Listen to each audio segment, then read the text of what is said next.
विद्यार्थी मित्रांनो, आज आपण परिसर अभ्यास भाग 1 चा पहिला लेसन घेणार आहोत. त्याचं नाव आहे अवर अर्थ अँड अवर सोलार सिस्टीम. आकाशामध्ये रात्रीच्या वेळेस पाहिलं असता आपल्याला अनेक ठळक, फेंट, टायनी असे जे पांढरे स्पॉट दिसतात, त्या स्पॉटला आपण स्टार्स असं म्हणतो. त्याचबरोबर आकाशामध्ये आपल्याला दिवसा सूर्य तर रात्री चंद्र दिसतो. म्हणजेच आकाशामध्ये दिसणाऱ्या या ज्या वस्तू आहेत तर त्या वस्तूंना हेवेनली बॉडीज असं म्हणतात. पहा, the sun, the moon, the stars, the planets are all known as heavenly bodies. त्यातील पहिला आहे stars. The heavenly bodies that twinkle are called as a stars. म्हणजेच आकाशातील ज्या वस्तू, तारे लुकलुकतात त्यांना स्टार्स असे म्हणतात. Stars have their own light. स्टार्सला स्वतःचा प्रकाश असतो. The sun is a star. It is closer to us than any of the other star, hence it appear big and brilliant. सूर्य हा एक तारा आहे. तो तारा पृथ्वीपासून सर्वात जवळ असल्यामुळे तो आपल्याला कसा दिसतो? बिग आणि ब्रिलियंट दिसलेला पाहायला मिळतो. We cannot see stars during the day. आपण दिवसा तारे बघू शकत नाही, कारण दिवसा ताऱ्यांच्या प्रकाशामुळे आपल्याला तारे दिसत नाही. नेक्स्ट पॉइंट आहे आपला प्लॅनेट. प्लॅनेट म्हणजेच ग्रह.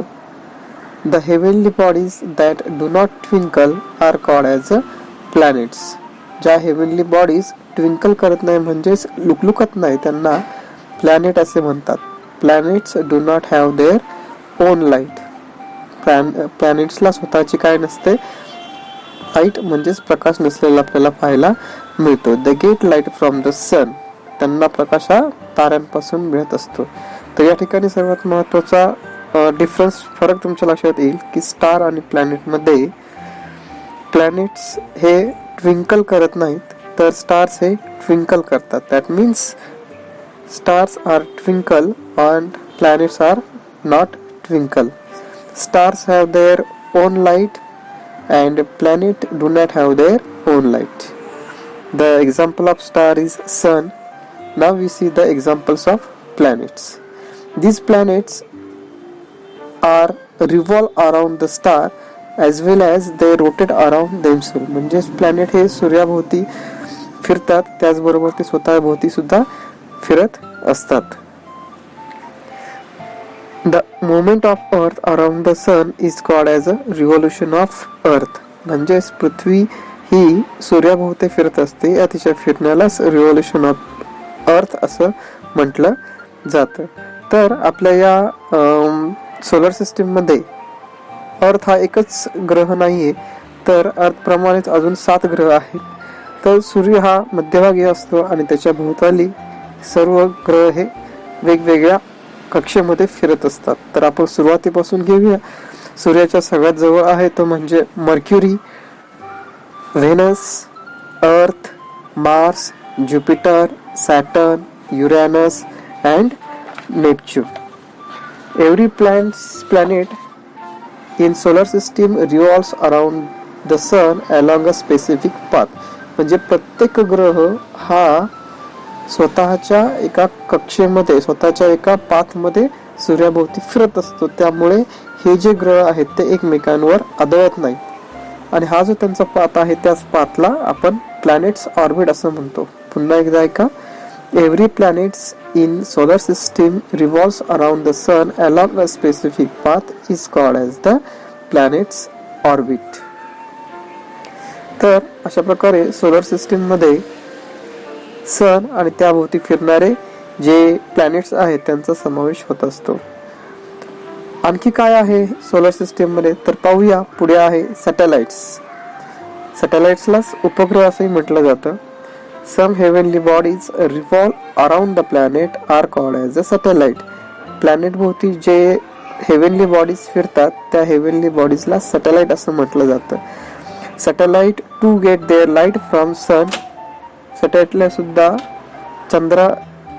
सुद्धा जी प्रकाश मिळत असतो तो प्रकाश सूर्यापासून मिळत असतो. म्हणजेच प्लॅनेट प्रमाणे सॅटेलाइटला सुद्धा स्वतःची लाईट नसते. Moon is the satellite of earth, it revolves around the earth. चंद्र हा पृथ्वीचा उपग्रह आहे आणि तो पृथ्वीभोवती फिरत असतो.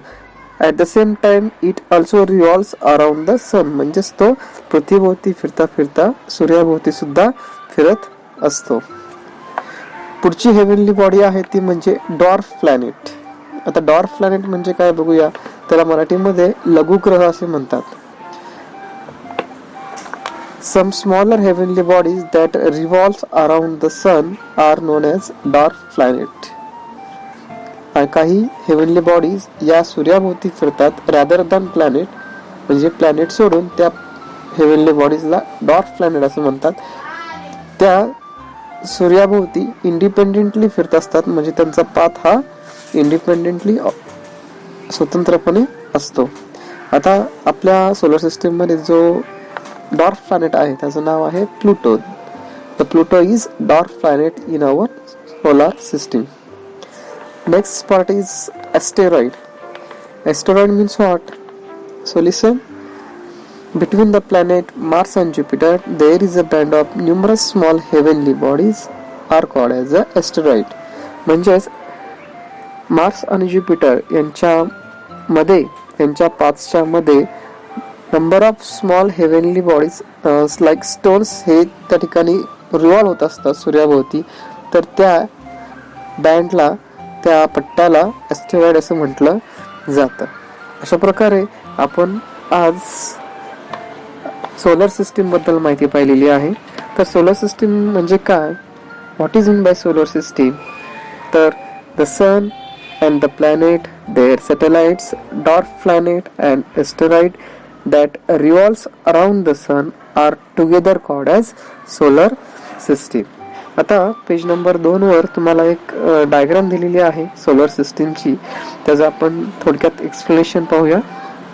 सर्वात मध्ये आपल्याला दिसतोय तो म्हणजे सन हा सगळ्यात मोठा आहे. त्या मानाने इतर जे प्लॅनेट्स किंवा हेव्हनली बॉडीज त्या अतिशय लहान असलेल्या आपल्याला पाहायला मिळतात. आता या सनच्या भोवताली 8 प्लॅनेट्स हे वेगवेगळ्या ऑर्बिट्स मध्ये आपल्याला फिरताना पाहायला मिळतात.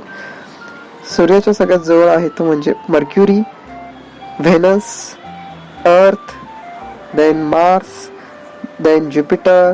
In between Mars and Jupiter there is a band of heavenly bodies. They are known as asteroid. Then Saturn, Uranus, Neptune and Pluto as a dwarf planet. So that is the diagram of our solar system. So students, today we are learn our solar system.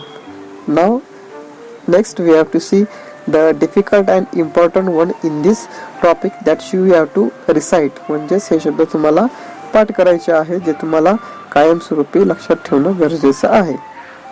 पहा, look at, we see heavenly bodies, twinkle, stars, brilliant planet, solar system, earth, mercury, venus, mars, jupiter, saturn, uranus, neptune, planets orbit, satellites, moon, dwarf planet, Pluto, asteroid. So हे words जे आहेत ते तुम्ही कायम लक्षात ठेवायचे आहेत. वहीमध्ये ते तुम्ही 5-5 वेळा लिहायचे आहेत. तर अशा पद्धतीने आपण आपला हा पहिला लेसन ऑनलाईन पद्धतीने घेतलेला आहे. तुम्ही त्याचा व्यवस्थित अभ्यास करा. त्यावर आधारित व्हिडिओ सुद्धा तुम्हाला मी पाठवणार आहे. तो व्हिडिओ सुद्धा तुम्ही पाहायचा आहे. त्यावर तुम्हाला असाइनमेंट्स दिल्या जाणार आहेत. त्या असाइनमेंट्स तुम्ही पूर्ण करायच्या. एक 200 pages, 200 pages single line books तुम्ही घ्यायची आणि त्यामध्ये दिलेला जो काही असाइनमेंट्स आहे म्हणजे घरचा अभ्यास आहे तो अभ्यास तुम्ही त्यामध्ये करून ठेवायचा आहे.